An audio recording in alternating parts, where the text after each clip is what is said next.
this thing on? If you like rock music, punk, metal or blues, then you've come to the right place, because we like it too.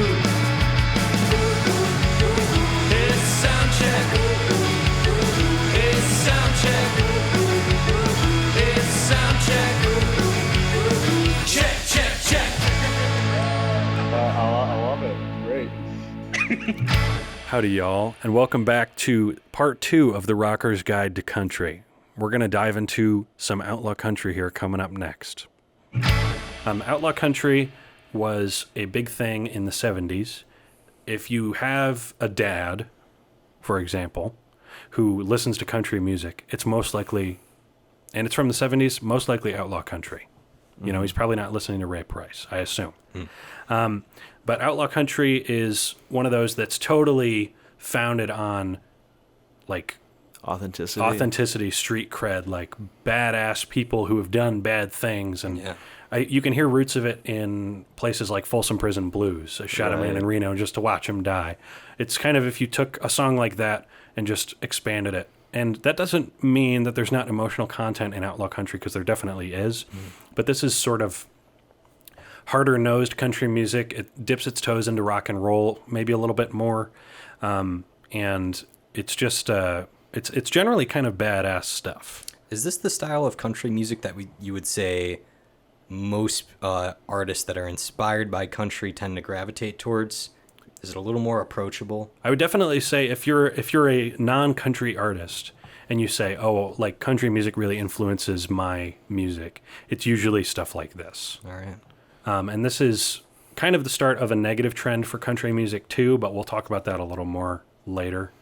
But this really fabulous stuff. The first one I'm going to play you is not as crazy hardcore as some of the later stuff, but this is a bit of LA Freeway by Guy Clark from his biggest album, Old Number One, his first album.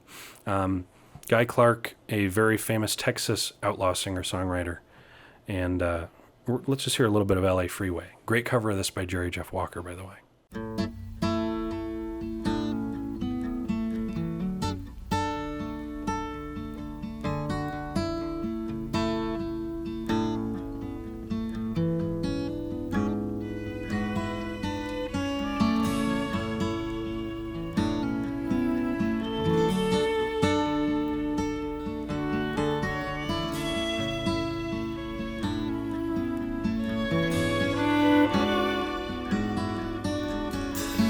Pack up all your dishes, make note of all good wishes, and say goodbye to the landlord for me. But some bitches always bored me.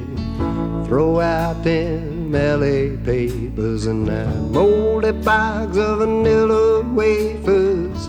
Adios to all this concrete. Gonna give me some dirt road back street. I can just get off of this LA freeway without getting killed a car.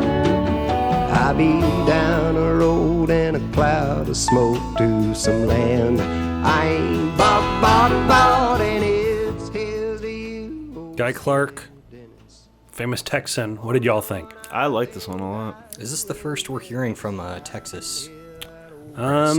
Probably not, but definitely one of the first unabashedly Texan people. I know Ernest Tubb has a very famous Texas song, Waltz Across Texas. Right. But, yeah, I mean, generally speaking, we're pulling a lot at this point, especially from the American South, but, like, Texas kind of becomes a focal point in the outlaw country movement. Yes. Texas, New Mexico, that kind of region. Right. Yeah, Just and after going there this summer, last year, I definitely gravitate to this even more now that I've seen that landscape and what it's inspired by. Yeah, definitely. You get that kind of dry, dusty feel from this sort of stuff, you know? This also reminded me a lot of Bob Dylan's soundtrack, Pat Garrett and Billy the Kid, which also became a movie that I watched over the summer. It was that when I heard the songs on that track, when I heard we were going to do a country episode, I wanted to hear more stuff like that. Yeah. And this is what I really liked. I can definitely totally hear that. You like this one, Brody? Yeah, I did. All right, cool. Let's go to one of the true badasses of the outlaw country music movement, David Allan Coe. This is his great interpretation of Steve Goodman and another songwriter's You Never Even Called Me by My Name. Well, it was all that I could do to keep from crying. Sometimes it seems so useless to remain, but you don't have to call me darling, darling. You never even call me by my name. So, David Allan Coe spent a lot of time in prison from about the age of 10 to the age of 30. And he released his first album in 1970.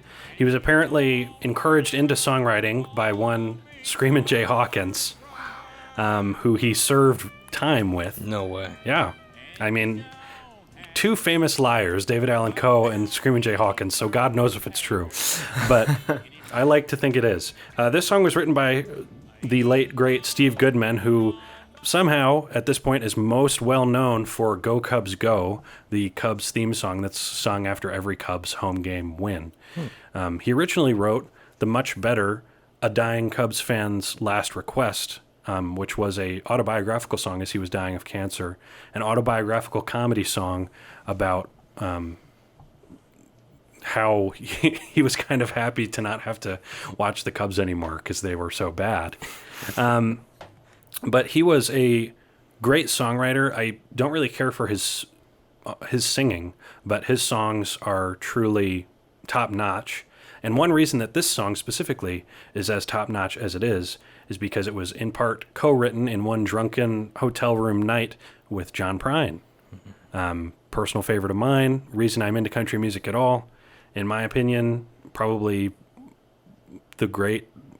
my favorite songwriter of all time. Definitely We're going to hear more of him. One of the greatest songwriters of all time. We will definitely hear more of him. But John Prine didn't really want to be credited on it because he thought the song was kind of a goofy novelty song. He didn't want to get any of the country mainstays mad at him, which you don't hear as much in the first two verses, but definitely in this bridge and third verse you can hear. And I'm going to play a little bit of this because we've talked a lot about country misconceptions this episode, and this song actually kind of addresses those head on in a satirical way. And then we'll talk a little more. Well, a friend of mine named Steve Goodman wrote that song, and he told me it was the perfect country and western song. I wrote him back a letter, and I told him it was not the perfect country and western song because he hadn't said anything at all about mama, or trains, or trucks, or prison, or getting drunk. Well, he sat down and wrote another verse to the song, and he sent it to me, and after reading it, I realized that my friend had written the perfect country and western song, and I felt obliged to include it on this album. The last verse goes like this here. Well, I was drunk the day my mom got out of prison, and I went to pick her up in the rain. But before I could get to the station in the pickup truck, she got run over by a damned old train.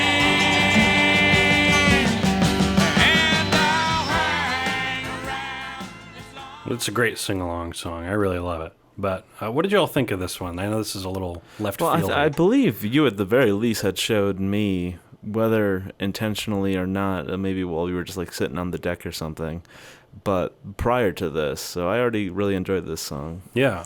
What year did this come out? This would be 1975. So already in 75, people are aware of country stereotypes. Definitely. I think that deserves a talking point on its own for how long these stigmas have been put in the public lexicon. And actually, I can give you an even earlier example. Oh, shit. Later on in this show. But this is it does show a self-awareness to country music, which I think gets at that stereotype that this is a bunch of idiots just writing about, wanting to have sex with their trucks or whatever. Like, there's lots of offensive bullshit about country music, and I'm here to say, knock it off. What did you think of this, though? I really liked it. I know I went overboard with this one, folks. I can't get enough of this stuff. Speaking of can't get enough, Johnny Paycheck is up next. He rolled with George Jones for a while, and he was the only hell his mama ever raised. His name's Johnny Paycheck? Yeah. Is that his given Christian name? Yeah. I can't sell my mama short on loving me. I guess that's why she let me go so far.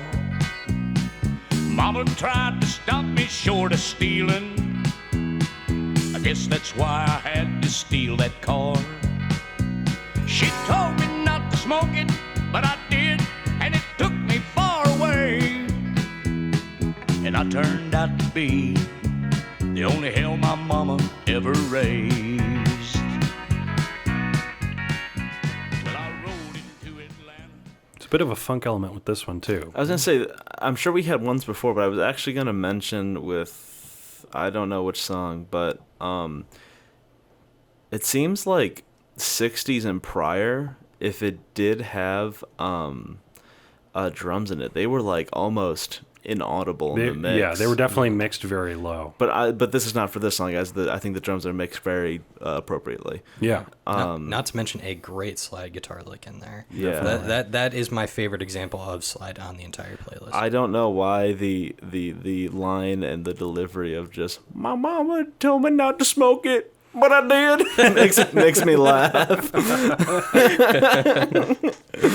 It's just sort of one of those throw your hands up like, yeah, I know Mom didn't want me to do this stuff, but here I am. I guess I'm it's just happy. he's just so matter of fact about it. He's just like, freaking out the neighborhood original. yeah, you're definitely. I mean, it's really that sort of like, I'm not. It's kind of given that authenticity angle too. It's like I'm not trying to be this person. I'm not putting on a display. This is just who I am, which brings up an interesting thing about the outlaw country movement is that all this was about authenticity, as country music always was, and being yourself and being true to yourself and being real country. But the thing is, Johnny Paycheck, Waylon Jennings, Willie Nelson, most of the outlaw country folks had been around since the 60s or the 50s. Like, you can go back and look at Willie Nelson and Waylon Jennings and Johnny Paycheck album covers from the 60s, and they look just like George Jones. George Jones had that army flat top. Yeah, suit. Yeah, suit, like just Clean shaven. straight-laced, clean-shaven guys. But once the hair started to grow out, some of these younger guys came in, like Chris Christopherson, who looked like a dirty hippie, but everyone was okay with it because he wrote songs so good. All bets were off. I think that's one of the things, and you've heard mentions of weed a few times, and there are lots stronger drugs that these guys were into. But I think one of the things that has stuck around is, since everybody was so straight-laced and clean-shaven and well-manicured in the 50s and 60s, no one ever really considered country music to be part of the counterculture or part of... They were just, clean-shaven, good Christian boys. Could you throw a gospel song on an album and, shave your face and cut your hair and Sing about skeletons' money. Yeah, exactly. Then you're good enough. You're a clean-shaven Christian fellow. But really, the outlaw country movement is more authentic than that stuff in the 60s for these guys. Like, these guys had always been bad by society's standards. They'd always been doing bad things and committing crimes and But they just doing never drugs. put it in the public eye. Yeah, they didn't put it in the public eye. They didn't put it on the album cover. They didn't put it in the songs.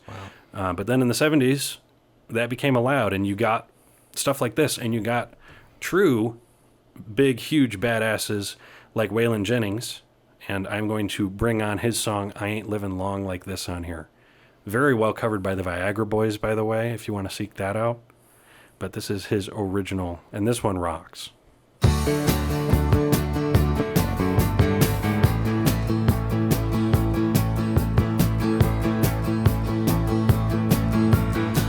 I looked for trouble and I found it, son.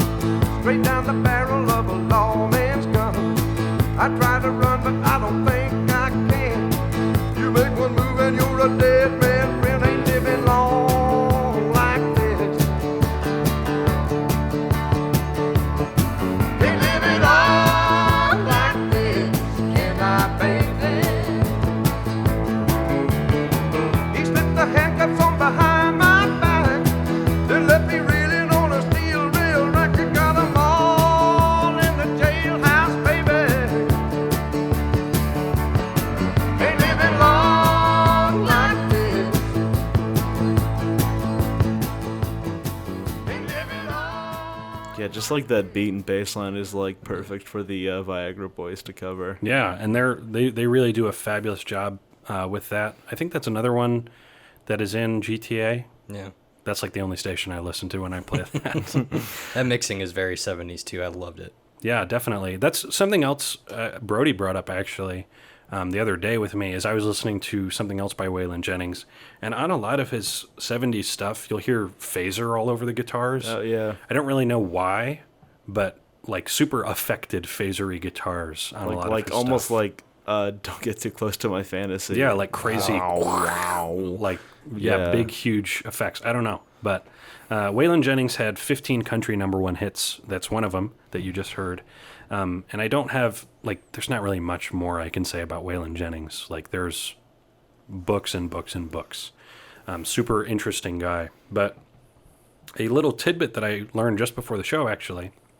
Apparently, Waylon Jennings was supposed to be on the flight with Buddy Holly, the Big Bopper, and Richie Valens. Oh, wow. The day the music died. When they all died in that plane crash, Waylon Jennings had a seat and gave it up on Who? that flight. I don't know. I don't think anyone. Well, that was really mean of him.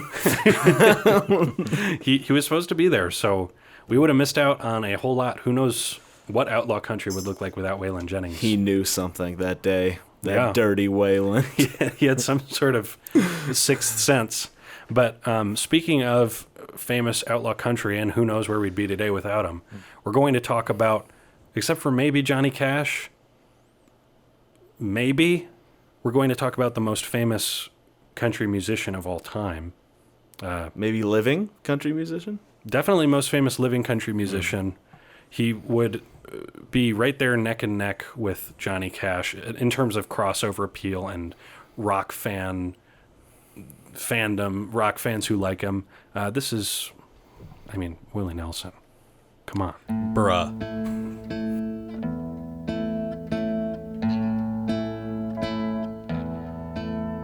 I'm writing a song all about you. A true song as real as my tears. But you've no need to fear it, 'cause no one will hear it. 'Cause sad songs and waltzes aren't selling this year. I just want to mention one thing before we go into the positives. That album cover is so goofy. It really is. Shotgun Willie, look it up. Willie Nelson is in both barrels of a shotgun. But a truly great album. And actually, shout out to Ryan Horkey, who's our session drummer as Kindness Texas and a friend of the show. He helped me out with some of the selection here. He's the reason that you heard Divorce earlier. And he helped me pick the Willie Nelson song. Hello Walls is another song he recommended. Definitely seek that one out. I mean, honestly, Willie Nelson has 95 studio albums, and he rarely misses. Like, he's one of those cosmic figures like a George Jones, like a Going Out of Country, Frank Sinatra, like one of those people who can just sing any song and make you totally believe it and believe that it's his, even if it's not. Got a unique voice. Got a very unique voice. If you're not big into country but you like more croonery stuff, check out Stardust. That's where he covers a lot of pop standards. Yeah, he covers right? lots of standards on that, and that's early for I believe you have it right there. a musician. Yeah, I do have it somewhere back in this stack for video listeners. But yeah, just honestly, Willie Nelson, all time great. What did y'all think? I like this one. Do y'all have any familiarity with Willie Nelson? I do. Believe it or not, I went through a short phase where I didn't really I didn't listen to the music of Willie Nelson, but I just watched interview after interview with him because I found him to be just a fascinating person. Yeah. Does he still play with that broken nylon string guitar? Yep. God, what's the name of that thing? Do you guys know? Oh, God. He has a name. Trigger. Yeah. Oh, I got obsessed with just like the history of that guitar. Yeah. And just like the legend behind the man, you know? I feel like, I don't know if I'd say a lot, but I knew a fair amount. Maybe I knew like the Willie Nelson spark notes. Right. Of just like he was a very big crossover hits between more country folk and more of the counterculture movement in the 60s and 70s. And he kind of brought the rock and the country people together and honestly became like... He's also just kind of just like almost an icon. Just like he's one of those people who just really, I think, transcend the genre. Well, I was thinking about his legacy as a person. First of all, we talked earlier about how lots of people today, and lots of like liberal people like ourselves, consider country music to be beneath them because, oh, that's like just conservative or that's for Trump supporters or whatever, you know? Like it's for hicks and Southerners and people who have bigoted opinions or whatever. But Willie Nelson is a great example of a super liberal, super accepting activist who's been a part of the country scene for a long time. Something else I was thinking about with him, I don't really get... So my partner was cooking dinner the other day, and they have a roommate who's a huge stoner. And she walked into the room and she was like, "What are you listening to?" And my partner was listening to like some country music. And there was a mention of like, within the next few seconds, like doing dope or smoking weed or something. And they were like, "Oh, this is stoner music." And her roommate was like, "Yeah, what? Like, what are you talking about?" So there's that straight-laced sort of misconception is still there. But if you look at it in our popular culture, if you wanted to find the people most famous for smoking weed, it would probably be Snoop Dogg, and neck and neck with him, Willie Nelson. Yeah. You know, like they are the top two weed smokers in pop culture. And Willie Nelson, classic straight-laced country guy at the start of his career, got crazier as he went. And a personal favorite Willie Nelson song that isn't as big, but you should seek out. It's actually written by Steve Goodman. It's a queer country song called "Cowboys Are Frequently Secretly Fond of Each Other." And that's got... I remember you showed us that. That one, that's one of the first Willie Nelson songs that I really loved, but that's super fun. I think you brought that on the show before, actually. I think I have. Yeah. But that's pretty late. Like, that's from 2011 or something. Just definitely worth seeking out. And roll through his discography a little bit. You'll find something you like 95 studio albums. And we're going to hear a little bit more from that discography, an album that is sitting here to my right. This is something from Waylon and Willie. I just wanted to play it. We can talk about it a little bit, but we've talked about both the artists, Waylon Jennings and Willie Nelson, who teamed up a few times. This is a great sort of anti-drug song, kind of, which is very ironic coming from them. I was going to say they are bullshitting to the extreme. Yes. It's not exactly anti-drug, but it's sort of one of those songs where it's like, "Oh, I love you so much I don't need drugs anymore."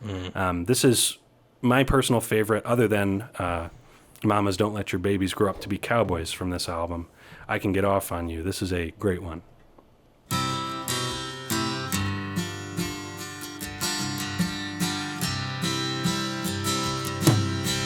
Take back the weed, take back the cocaine, baby. Take back the pill, take back the whiskey too. Don't need it now, your love was all I was after. I'll make it now, but I can get off on you. I can get by on little or nothing at all. I can get high just thinking about you.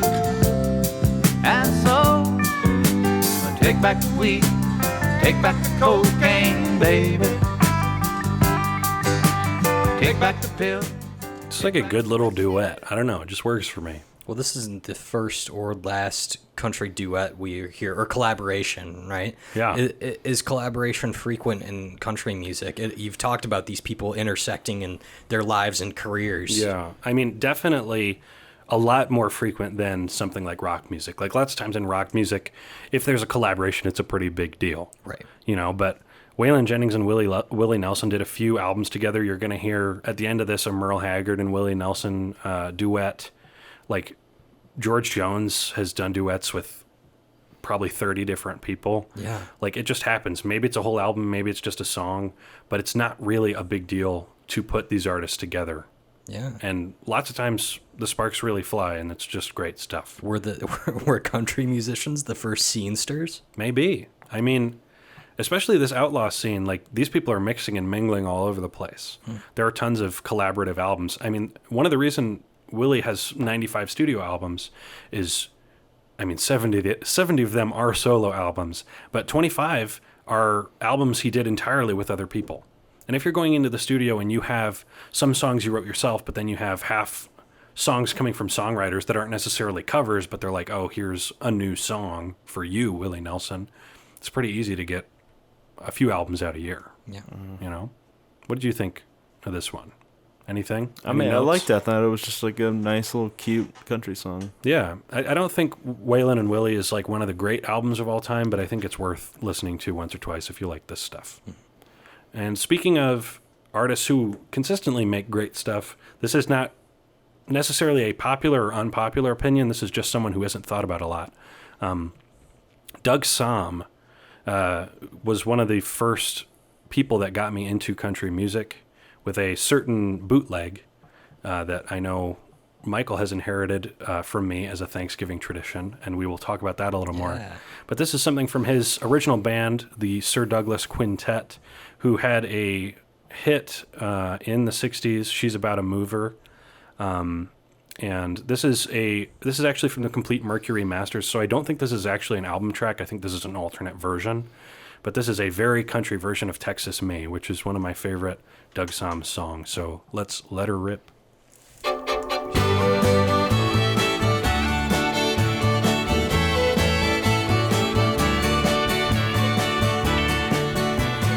Left my home in Texas, headed for the Frisco Bay. Counted a lot of hard times, through changes all the way. Now I'm up in Sausalito, wondering where I ought to be. And I wonder what happened to the man inside who real old Texas me.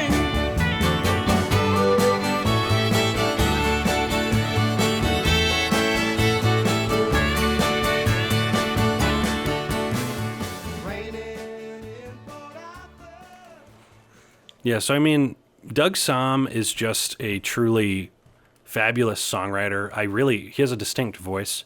I would recommend this album next to me, Doug Somm and Band, his first solo album. Yeah, let me interrupt you right there by saying some of my favorite country tidbits come from these album covers. I love the use of like caricature on this one and some other ones that we're gonna get to as well. Oh.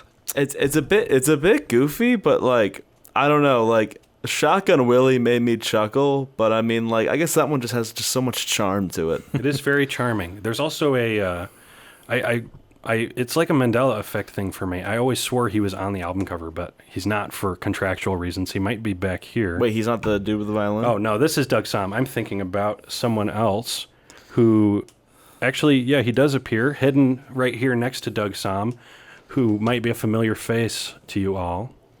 Someone who is not really mentioned except for in the liner notes, Bob Dylan, who was not super... My man just chuckling in the background. Not super active in 1971, but he contributes a song to this, Wallflower, which he has his own great version of. This version is great as well. Let's see. seek out the back cover of the vinyl edition. I'll do a very blurry extreme close up in post. Yeah. But he is there. He's well hidden, but he is there. I was gonna say they really like you can really only see like a fraction of his face. They were playing with fire there, and I think they knew it. But why couldn't he have been on it? This is an Atlantic record. Of course, Bob Dylan famously on Capitol for a majority of his career. Wow. Damn. So a bit of a contractual issue there, but I don't think they really got in trouble for it. Doug Somm was never very big, but I believe at the tail end of last semester you showed me a song by him. Yeah, and another shout out to Ryan. Doug Somm's a personal favorite of his, I know. So yeah, definitely seek him out. What did y'all think of this one? I liked it. You're right. It is like country, kind of turned up to 11. It's very, very prominent fiddle on this, which we don't have much fiddle. I wish we did, man. Yeah. That's one of the reasons I love this track. Gave me a lot of Desire vibes, but also this is the stuff I feel like rockers can come around to, like the really fast fiddle playing. Definitely. That just somehow marries perfectly with this kind of music. Yeah, it really like just moves forward very quickly. And we're speaking of rockers, actually, this is sort of our bridge. We're kind of out of outlaw country, and now we're going to talk a little bit more about the country rock crossover in the late 60s going into the 70s. One of the most important artists to talk about in that, although they don't really get mentioned in it a lot, and I don't know if I'm off base or if everyone else is, Creedence Clearwater Revival. Definitely extremely important. This is the song we're going to play here at the end of the episode, Looking Out My Back Door. Stick to the end to hear a better version.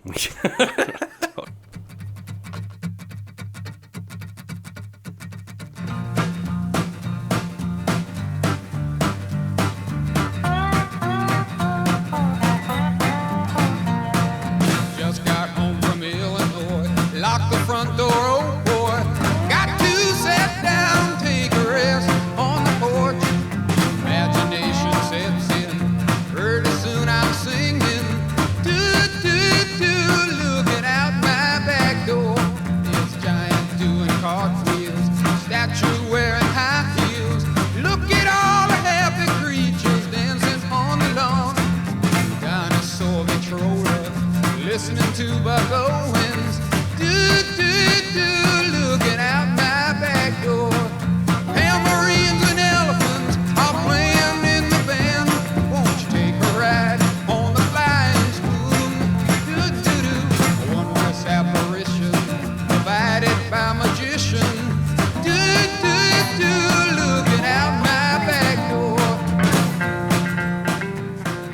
Now, we have a bit of a joke of being the first, best, and only music podcast. I think they are the first, best, and only swamp rock band. That is very true.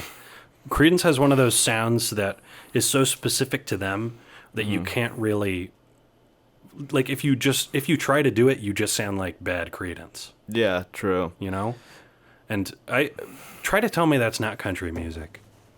It's not country music. You're fucking wrong. He name checks Buck Owens. That's true. Name drops. Like, it's really just... Yeah. I am not a totally massive Creedence fan, but if you don't like Creedence Clearwater Revival, then I think, like, we should study your brain because there's just some piece missing. Like, I don't... there are a few bands that I think are totally universal, but there's just something about them. I don't know what it is. Yeah. You're going to have to send me more songs because after playing this song over and over and over again, trying to practice it, I don't think I can ever hear it again, but I'd love to discover some more. Definitely, honestly... Every album but their last album. Yes. Yeah. Like, they are one of those bands that they just are pretty much perfect. Yeah. Like, you will find great stuff on every album. I used to dislike their cover of I Put a Spell on You. I was wrong. It's great. Highly recommend, I believe it came out in 2019, their Live at Woodstock album. Mm-hmm. Yeah, I mean... they came on after the Grateful Dead, who, surprise, surprise, went over their time. And so all the hippies and stuff were sleeping. Mm-hmm. And so they were really pissed. So they kind of give this kind of angry performance. I really need to hear that. It's really good. That's awesome. Well, you know, one of the... I think not only Were the Hippies Asleep because the Grateful Dead were on.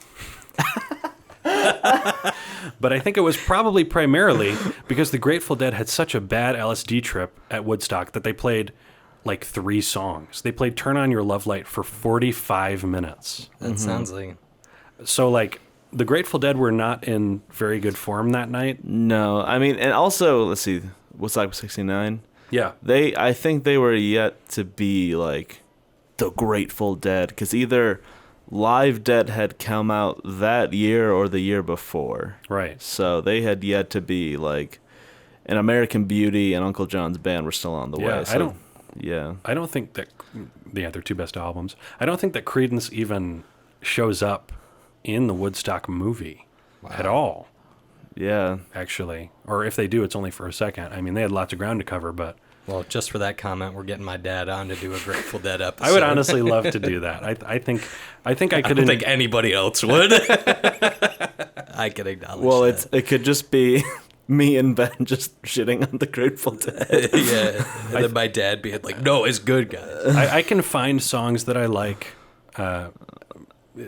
I digress. I like American Beauty and I like Uncle John's Band. I agree. All right, we're changing this into the let's try to tell Michael we don't hate them that much episode, and we finish it off like I kind of hate the Grateful Dead, but I like them too. I feel like that's what every fan's relationship is like. I digress. Let's keep talking about country rock, which with probably the most high-profile example of it, I'd say. At least in the early 70s and the beginning of the movement, Neil Young became a very big adopter of country sounds and country music. And where's he from? Not the American South? No, from Canada. Canada. As far north as you can get. Yes, as far as far as I know, you're right. Yeah. So let's just hear a little bit of Out on the Weekend from Harvest, probably his biggest album ever and probably the one with the most clear country influence until we get to Comes a Time. And then probably the one after that. Then there's maybe one later. But yeah, this is the first big country-esque album from him.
Up.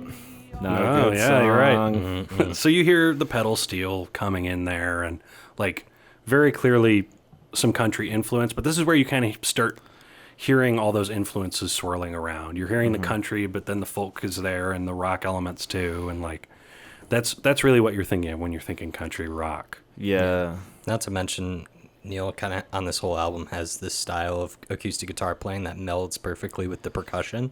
Definitely. And that kind of becomes his trademark moving forward. Yeah, I mean, one of the great acoustic players of all time. But like that's probably the one where it's like, if you like that, if you've heard Harvest and you like that, like you should be into this other stuff. Yeah, Comes a Time is just it's just so relaxing. Mm-hmm. Such a great underrated Neil Young project. That's my planned next phase is my Neil Young phase. Definitely. I'm rolling through his stuff right now and very, very rewarding, I would say. So coming up next, I wanted to kind of shift gears a little bit in the country rock conversation. And there's a very underrepresented movement I'm a very big fan of that I haven't... There's not even really a great coined term for it. The best I've seen is hippie billy.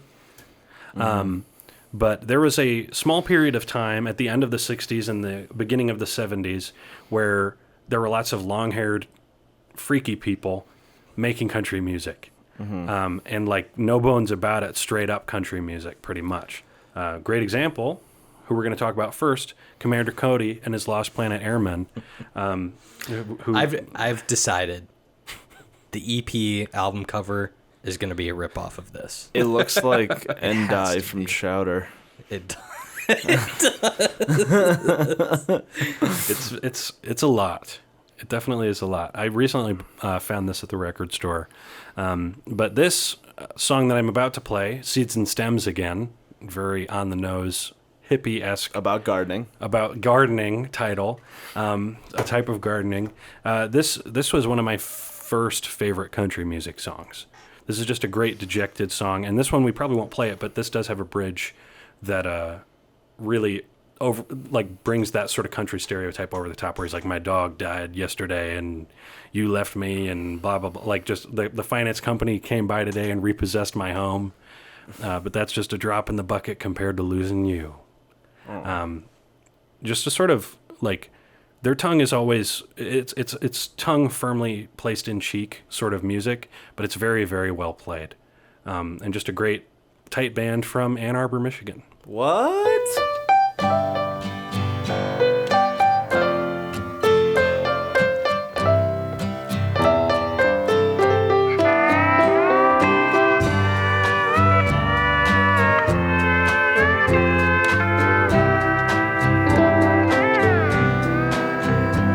Well, I'm sitting alone Saturday night watching Late Late Show. A bottle of wine, some cigarettes, I got no place to go. Well, I saw your other man today. He was wearing my brand new shoe. And I'm down to seeds and stems again, too.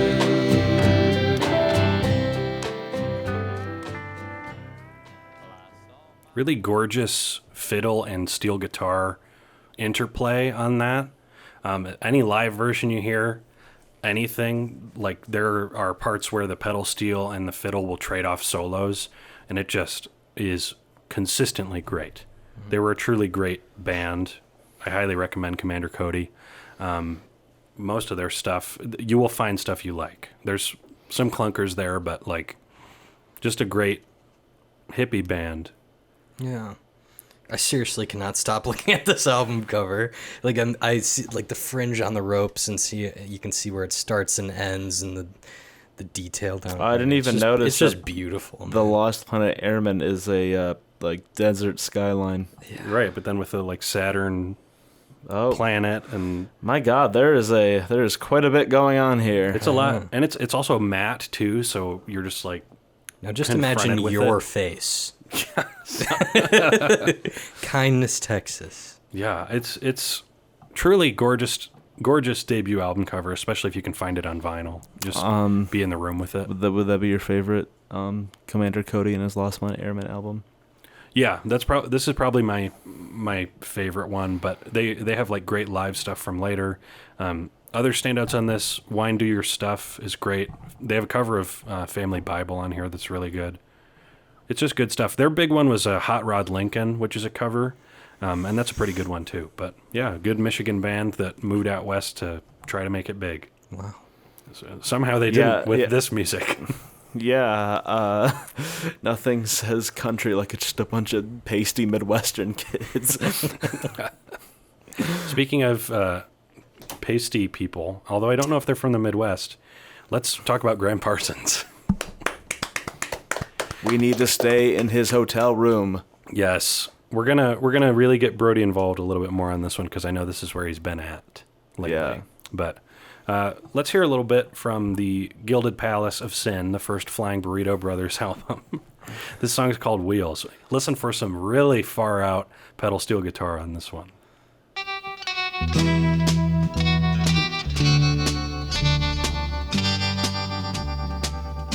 We've all got wheels.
let me just tell you, while unfortunately in his very short life he was on very few albums, every album Graham Parsons was on is a goddamn masterpiece. You are 100% correct, Brody. Definitely. So Graham Parsons, he spent some time in a band that I'm going to recommend later, International Submarine Band. And then he became a member of the Byrds for one album. Yeah. He did the Flying Burrito Brothers. I think he was only with them for Two albums. Gil Palzison and Burrito Deluxe. and then Two solo albums. two solo albums, and that's it. He passed away.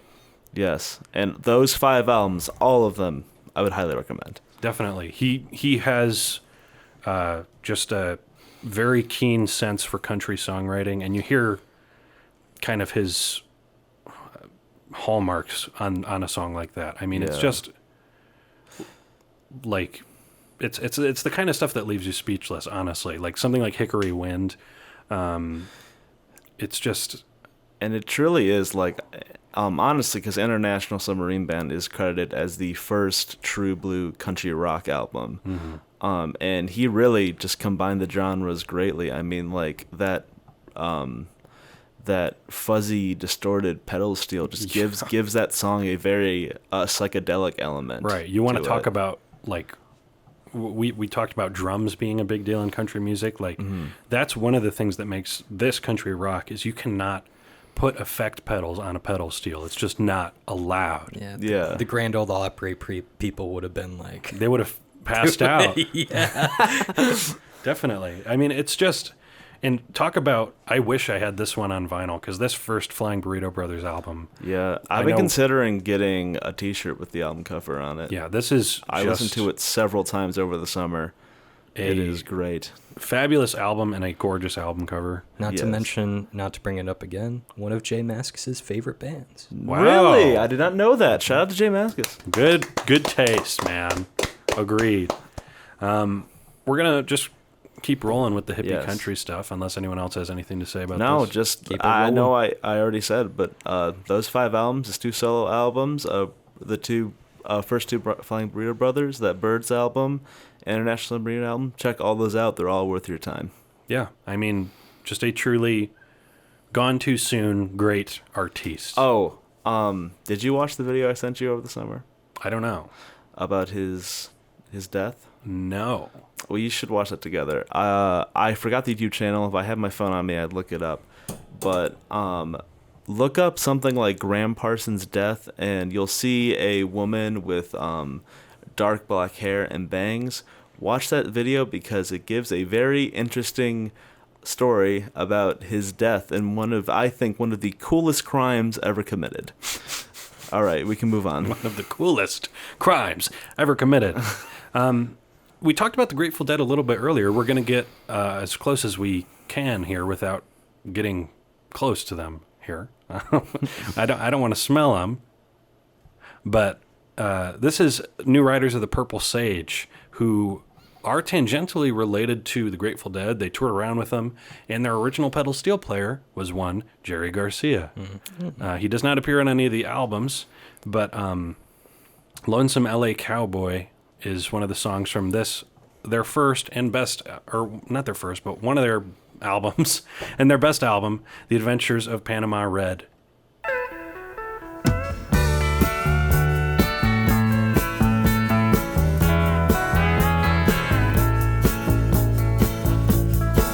I'm just a lonesome LA cowboy, hanging out, hanging on to your window ledge, calling your name from midnight until dawn.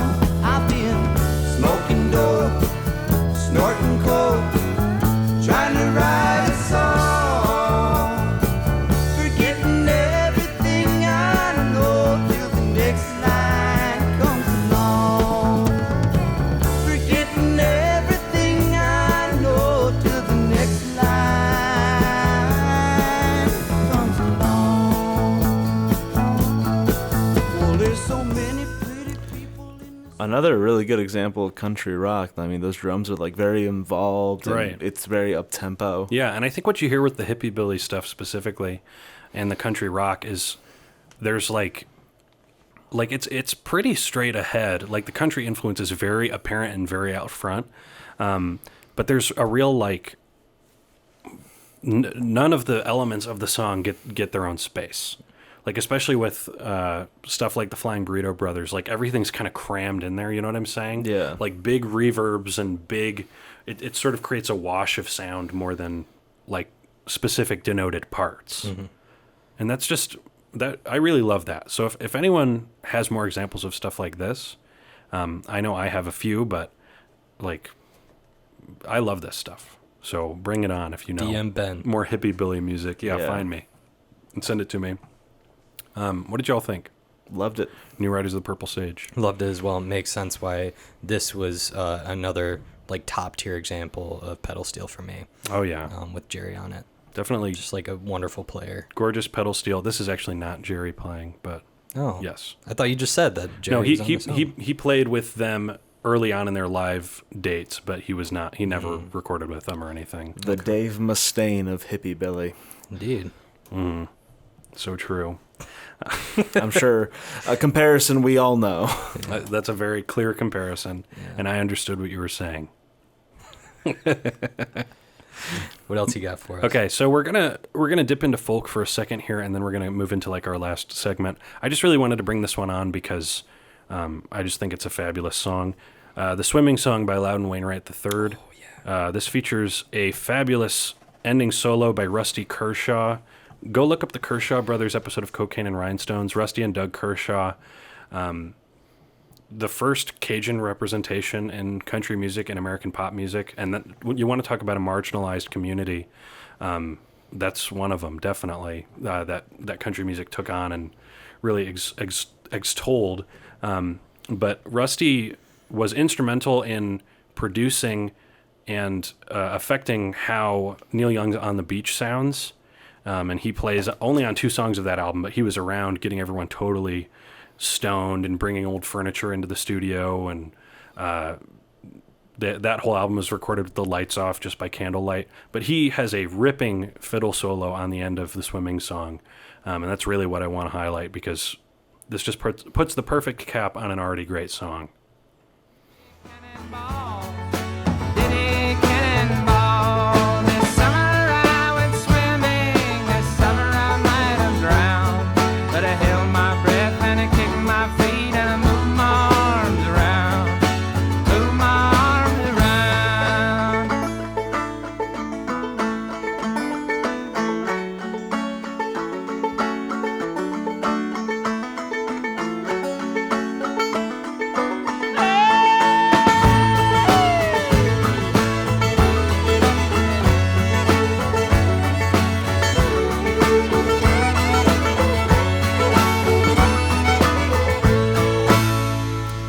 Just an absolutely beautiful song. That's a barn burner. Yeah, it is. Kind of. Like, It suddenly becomes one at the end. Yeah. I mean, like it's equally as melancholy as it is like uplifting, you know? Yeah. Yeah. Like it's almost like I'm just trying to think of it, but like it's just I can't think of the word. Come back to me.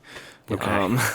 Top 3 for me. This I think this was number 3 of my most favorites on the playlist. Just oh my god, such a good song. It's like that top tier banjo playing that I can only get from like Mellow My Mind by Neil Young and some Sufjan Stevens tracks. It's just like it goes right in there perfectly. It's so good. Yeah, just beautiful interplay between those, and then that fiddle solo comes in and just like absolutely blows your mind. And having Rusty Kershaw do his classic Cajun scream there at the start, like God, he look up, try to find a live video of him. One of the most involved and crazy live performers ever. Just a total whirlwind on stage. So what we're going to move into now is just sort of a bit of a catch-all for our last few here. I kind of wanted to show it's not totally modern, but kind of where country music went after the 70s, because obviously the 80s happened and the production really gets 80s with that, and then the 90s happen and you have Achy Breaky Heart and George Strait and just this stuff that kind of starts grating on people who listen to music. These are like the diamonds in the rough. Right. Like this is like bygone area. Yeah. This is like stuff now that we're moving into where you'd have to go to alternative sources for good country music, which is kind of what has happened as of late with rock music as well. Like, if you're thinking about like whatever, I don't really know what is technically considered like alternative music now or rock music, but like that stuff is just so far out from being anything I'd be interested in listening to that I kind of have to go elsewhere for what I want. And that's it's sort of the same way with country music now. Luckily, very easy thanks to the internet.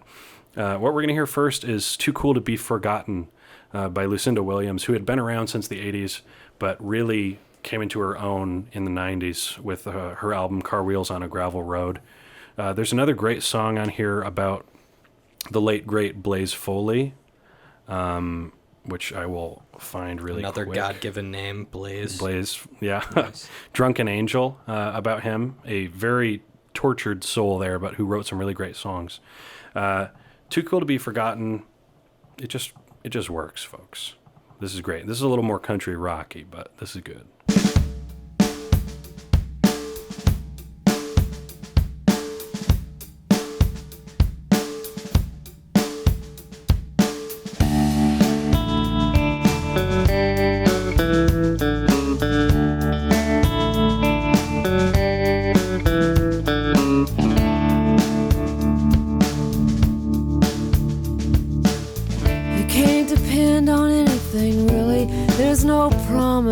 There's no point. There's no good, there's no bad in this dirty little joint.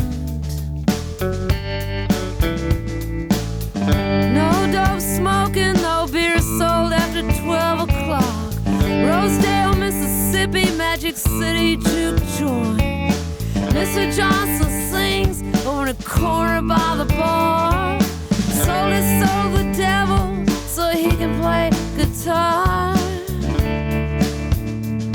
Too cool to be forgotten. Hey, hey. Too cool to be forgotten.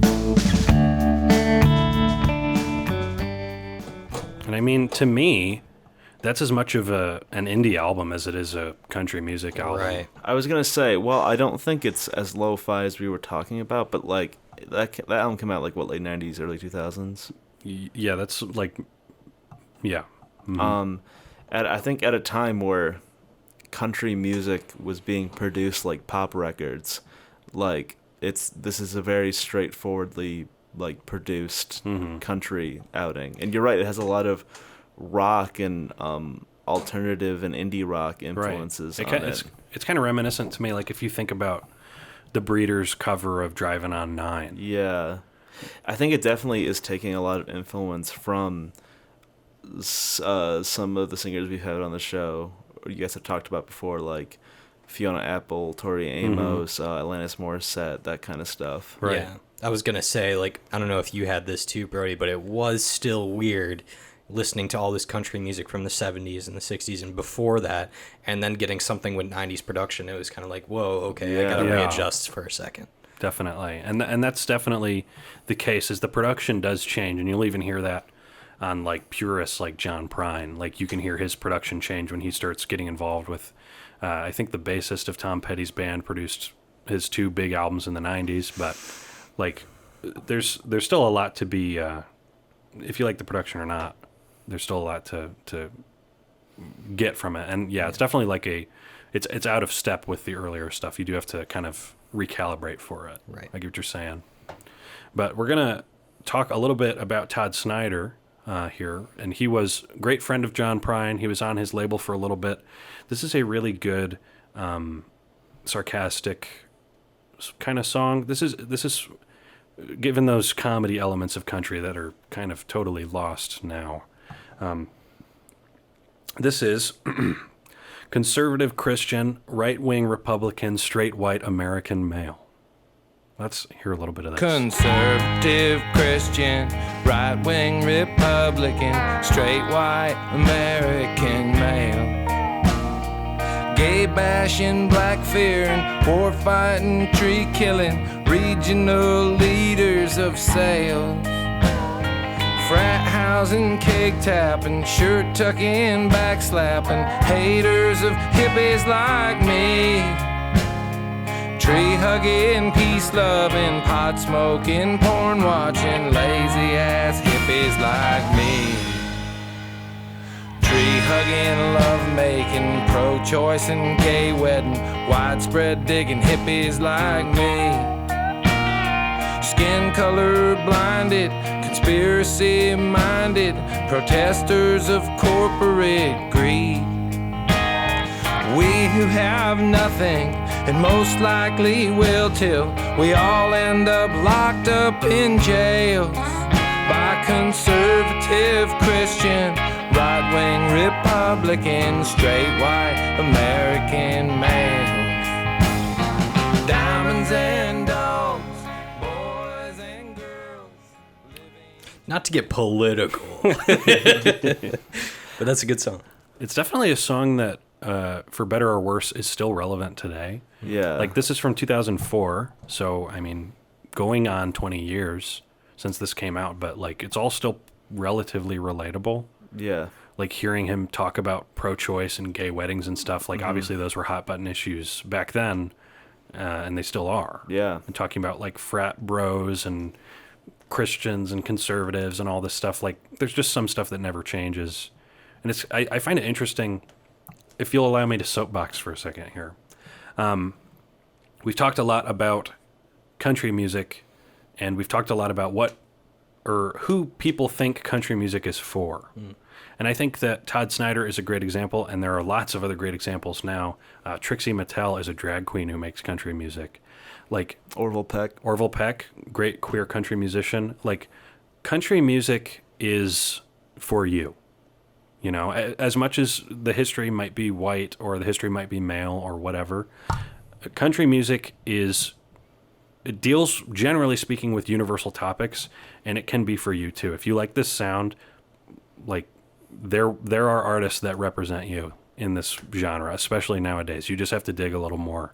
And they're not going to end up in the mainstream. Todd Snyder, for sure, would not end up in the mainstream, especially today.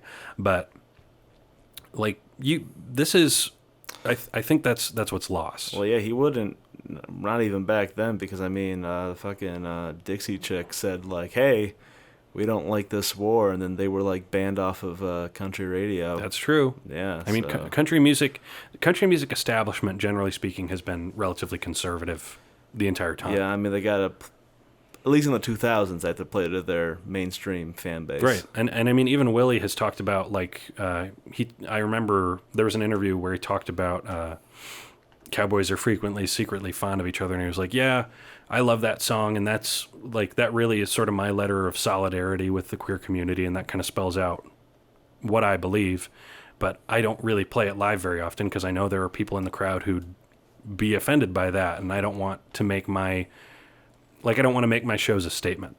There's this element in country music, at least with the old guard, where they don't like to get themselves mixed up with stuff like that. But I think that's something, especially with younger musicians, that's really changing, you know? And that's totally worth seeking out. We're going to round it out with a few here. Pretty predictable ones for me. So Iris DeMent is up next. This is actually a live cut of her song Our Town from her first album. I first heard Iris on the John Prine song In Spite of Ourselves, and then a few more times on that same album, duetting with him. Now, this might be a very dumb question. Were they actually together or just musical partners? They were not together. Actually, the idea with In Spite of Ourselves, the album by John Prine, was, hey, I'm going to reach out to a bunch of friends and singers that I admire, and I'm going to do a duets album with a bunch of women of, like, they're all covers except for In Spite of Ourselves. Wow. And who else does a cover of it? In Spite of Ourselves? Yeah. The Viagra Boys. The Viagra Boys. So very surprisingly, the Viagra Boys are very into country. But Iris DeMent, fabulous, beautiful singer. And this, I've talked a lot about how country music has kind of coincided with my, like, mental health struggle.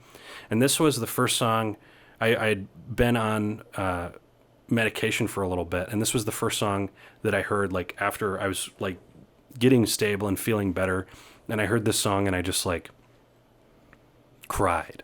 Like, it was just so beautiful to me. I saw this live performance and heard this specific recording, and I was just crying all over the place. And I was like, but it felt like a good, healthy cry, you know? It wasn't like I had lost control or I was like, oh, blubbering all over the place, like totally down. I was just like, this is really beautiful, you know? And so this song I had to bring on because this is a really important part of my story. And I just think gorgeous story song too, about a dying town in the Rust Belt, which I think we can kind of relate with. Respect to you for being forward with all that stuff as well. Totally.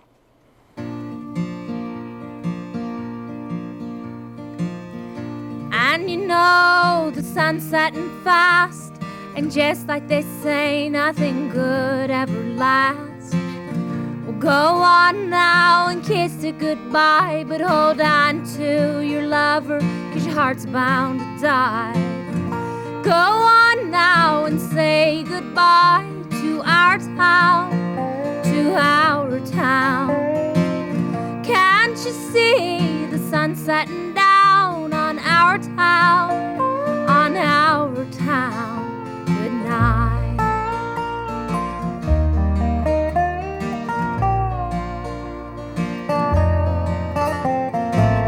Up the street beside the red neon light, that's where I met my baby on one hot summer night. He was the tender and I ordered a beer. It's been 40 years and I'm still sitting here. But you know the sun's setting fast, and just like they say, nothing good ever lasts. Well, go on now and kiss it goodbye, but hold on to your lover, 'cause your heart's bound to die. Well, I didn't full on cry when I first heard it. It did make me very much tear up, and I think, as we're all in a very, as we're about to, grow up and go into adulthood, I think it hits harder in this transitionary stage. Definitely. It was just sort of like, coming from my personal place of like having lived in a small town, and you go back to it and it's just not the same as it was, and just like, thinking about all this forward motion that we're set to do. It was just kind of, at least that was where I was coming from. So it hit me in the right place at the right time, definitely. Yeah. Oh yeah. Yeah. Definitely, again, one of my favorites off this album, or this playlist. Gorgeous backing vocals on that by Emmylou Harris too, who doesn't show up here, but you should seek her out as well. You got anything, Michael? Got nothing much to add on that. Yeah. It's just I would highly encourage, check out Iris DeMette. I don't think, unfortunately, John Prine wasn't as big when they got together on that album, and he wasn't really totally able to propel her as far as I think she should have gotten on her own merit. I don't think she ever really got her due, and I think that she's definitely worth seeking out. We've talked about him all episode. It's time to talk about the man himself, the inspiration for my facial hair, other than Frank Zappa, John Prine. This is Lake Marie from his 95 album, Lost Dogs and Mixed Blessings. Not a perfect album, but a pretty good one, and an album that features probably my favorite song of all time. I think I have made that choice after writing a paper about it for class. Is it this song? It is this song, Lake Marie.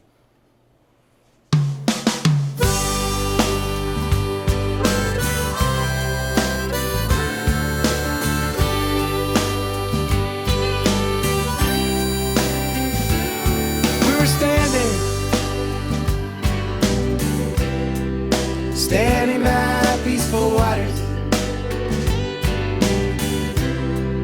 standing by peaceful waters.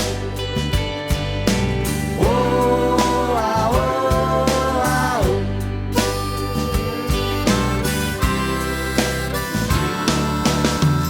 Many years ago, along the Illinois-Wisconsin border, there was this Indian tribe. They found 2 babies in the woods. White babies. One of them was named Elizabeth. She was the fairer of the 2. while the smaller and more fragile one was named Marie.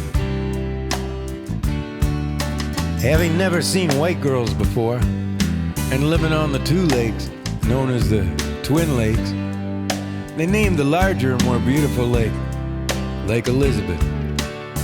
And thus the smaller lake that was hidden from the highway became known forever as Lake Marie. We were standing by peaceful water. That song, well, let's y'all talk about it, and then I want to wax on it a little bit before we end here. Sure. Are you gonna whip out the essay? Yeah, I'm gonna read my essay. Yeah, front to back. No, but I really like John Prine's just like cadence when he sings. Like he sort of starts and stops in places that other singers would not. And I first heard that on his collaboration with Kurt Vile. And then I heard it on this song as well. And then I listened to a couple more tracks and I was like, wow, I just like how this guy sings in just like an alternative way to most country singers would. Because where most country singers would hold on a note, he stops it very abruptly and vice versa. So it's like, I can see why this guy is just so unique in the way he makes music. Yeah, definitely. What'd you think of this, Brody? I think much like Ode to Billy Joe, it took a few listens for me to kind of get where he was going, but like after a few listens, I really, really, really, really liked it. Yes. Yeah. And it's really good. And Ben, you're waiting to say something. I've been thinking about this a lot. I was thinking about this driving around this weekend.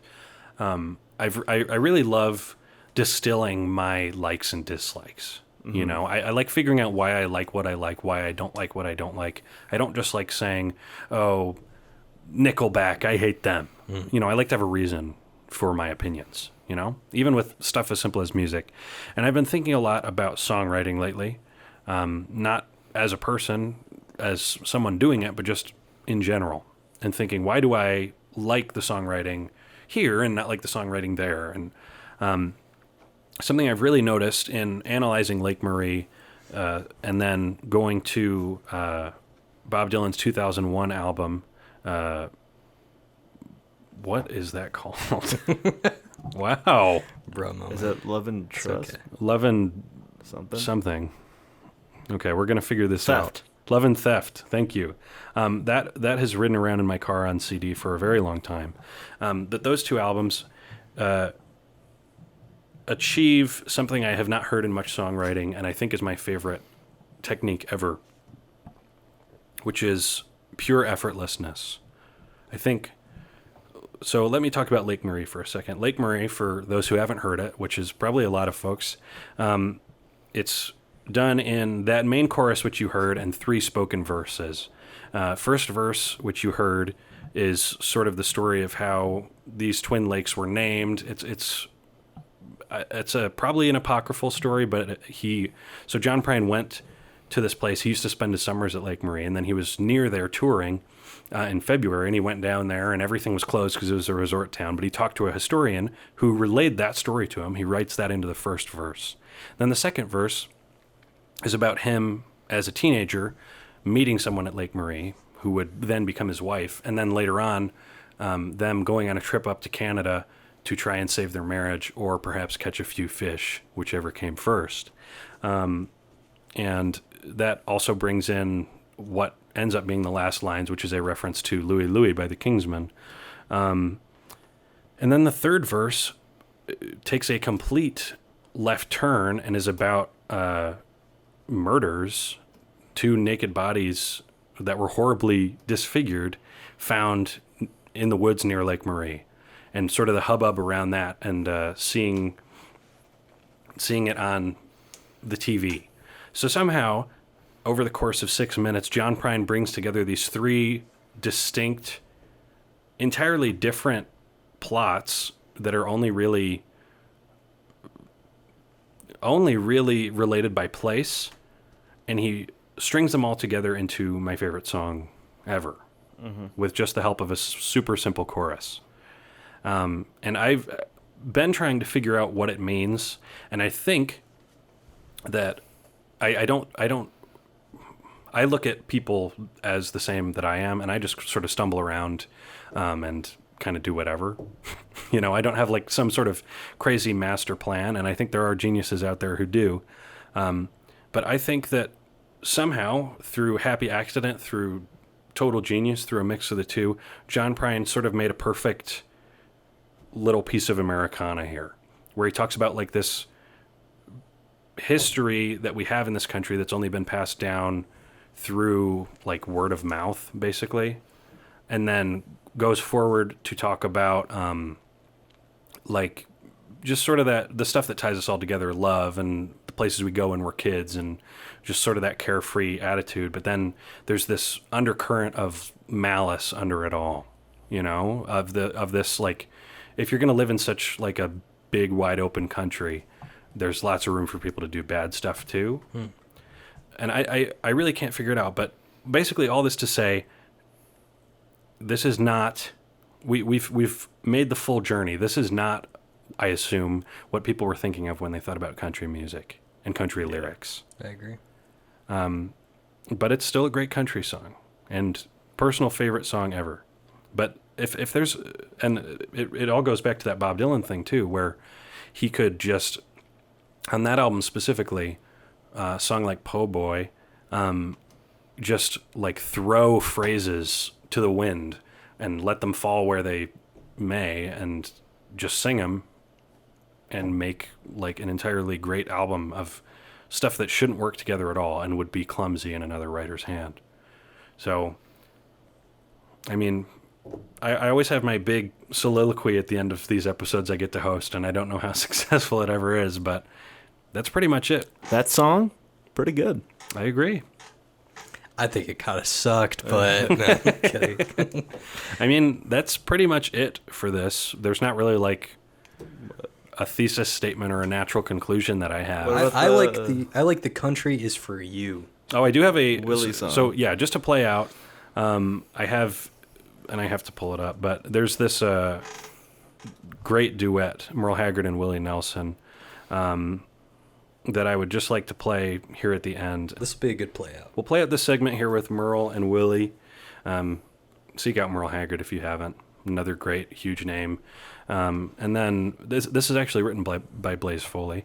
And then we'll move into recommendations. Indeed. Thank you for doing this, Ben. Yeah. I know this was a lot of work for Great you, episode. but I really enjoyed this. Totally. It's been high stress, but I liked getting this stuff in front of y'all and hopefully a few other people. So here's If I Could Only Fly, Merle Haggard and Willie Nelson. This is a Googis song. I almost felt you touching me just now.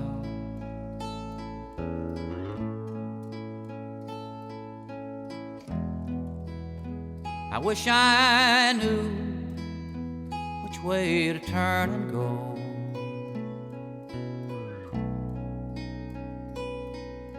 I feel so good, and then I feel so bad.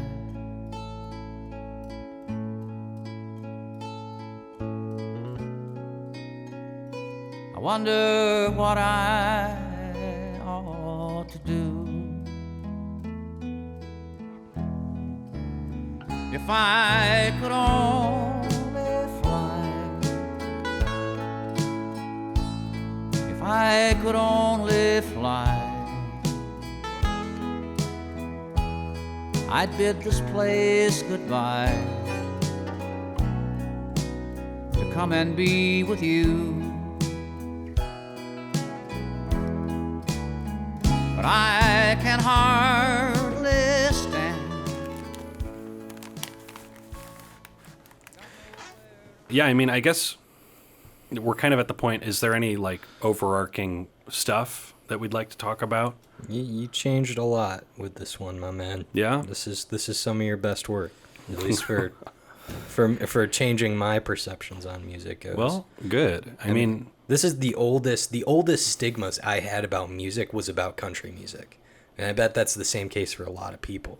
So like it's honestly just reinforced all the stigmas for me.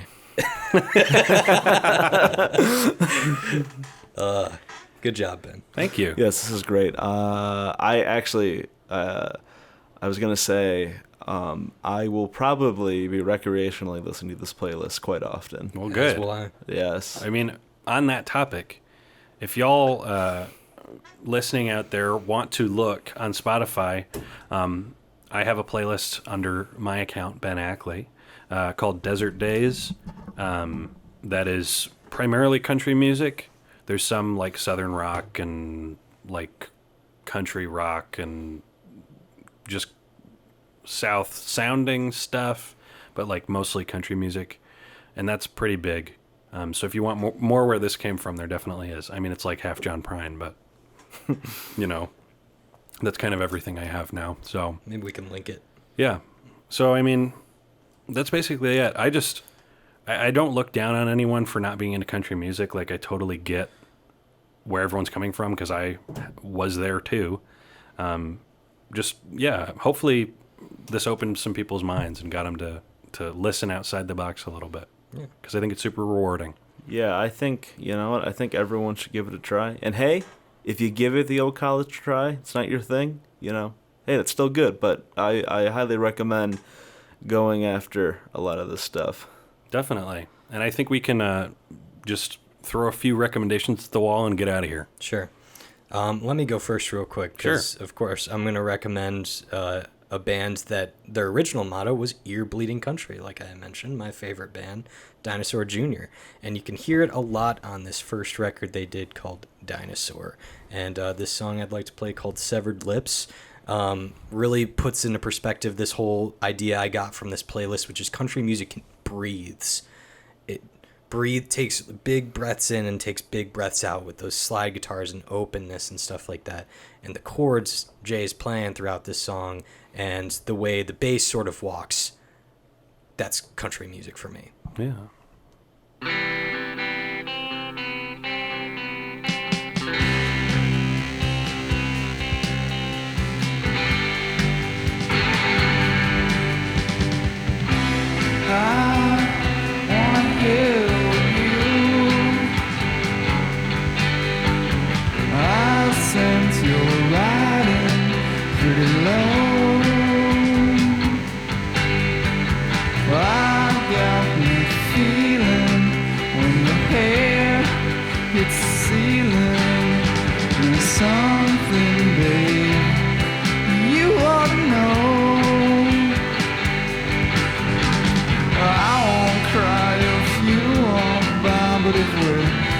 Kind of stumble, maybe I'll say hi. That's my best. I never try that much, cause I'm scared of feeling out of feeling tough.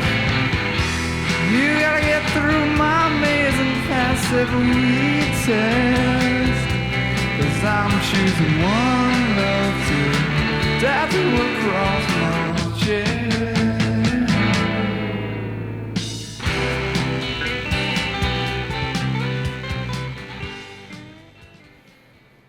Imagine the Grand Ole Opry hearing that. Yeah. They'd lose their shit. I definitely hear what you're saying now. Well, yeah, I think whether intentionally or not, it's, you know, the lo-fi-ness of it is reminiscent of those old country records. One thing that really stood out to me was that, like, that kind of fuzzy buzz in the background that was very reminiscent of the fuzzy pedal steel from Flying Burrito Brothers. I thought the same. Yeah. You want to talk about your recommendation, Brody? Yeah. So I picked. Sorry. I picked the album and song "Nightlife" by Ray Price. Is an example of the Nashville sound that Ben had mentioned with what was her name? Who's our example? Patsy Cline. Patsy Cline. And it is great. It's a lot of people compare him, at least his voice, to Frank Sinatra because he just has this big, booming, beautiful voice. And also another comparison is that Frank Sinatra is known as to have one of the earliest concept albums about a breakup and just wandering the streets at night in the wee small hours. And this is very similar. It's another very early concept album. and of course with the concept is very loose, but about a breakup and just, you know, the nightlife as per the title, but just like, you know, drinking in bars and getting drunk in bars because you know, lost your lover. So it's a great album. It's a great song. I highly recommend.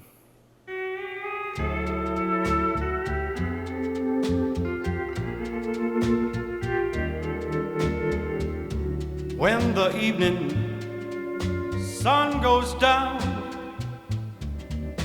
you will find me hanging round. Oh, the nightlife ain't no good life, but it's my life. I love that big old Roy Orbison reverb right down the center there. Yeah. Love it. It's massive. This to me, probably because that's the concept, but to me, I just, you know, imagine just walking into just a very dreary, sad bar at night, you know, tearing your beer. Yeah, definitely. Thumbs up from me, Chief. Just good stuff. So we're going to head back into Graham Parsons land a little bit with my recommendation. This is Miller's Cave from the International Submarine Band's only album, Safe at Home. Great album. Some stuff that Graham Parsons redid later is on it. Some stuff that he never did again is on it. Doug Somm has a good cover of this song too. But Miller's Cave is a really great murder ballad, which we haven't really talked about at all, but that's another thing in the lexicon of country music is the murder ballad and the I killed my lover or my lover killed someone else or pick it, mix and match, something like that. Someone died. With it. Someone died and it's related to love. I think probably the big example of that would be Long Black Veil by Lefty Frizzell, which is actually sung from the point of view of someone who's dead. That's an apt song for going into October, as is this. Basically, the plot, a guy finds his gal cheating on him, kills them both, and hides them in Miller's Cave. And he's not worried. He's the most wanted man in the state of Georgia, but he's not worried about getting found because now he's lost in Miller's Cave.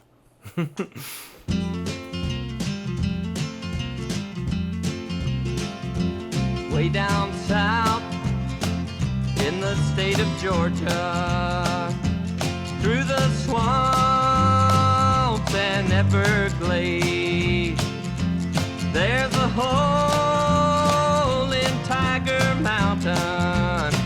God help the man who gets lost in Miller's Cave. I had a girl in Waycross, Georgia, but she had unfaithful ways. You know, she made me feel unwanted, like the bats and the bears in Miller's Cave. Just a good little country rock ass shaker there. Hippie. I mean, that's pretty much it from us. I don't think we've said it in a little while. You're going to hear us play Creedence here in a second, but I think we should say that old catchphrase for old time's sake. Good night, Detroit. 1, 2, 1, 2, 3, 4.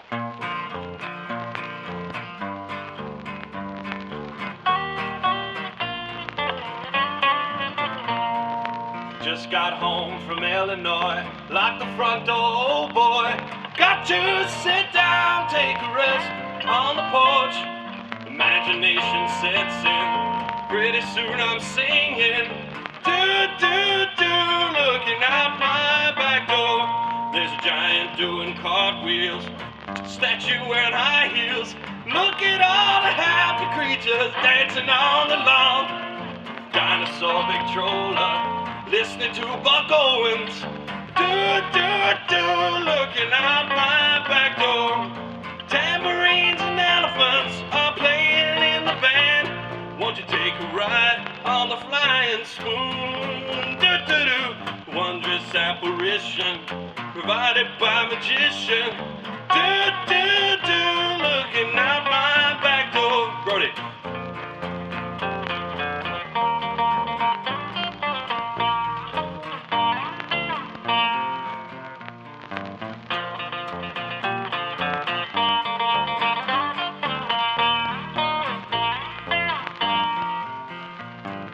Tambourines and elephants are playing in the band. Won't you take a ride on the flying spoon? Do-do-do. Bother me tomorrow. Today I'll buy no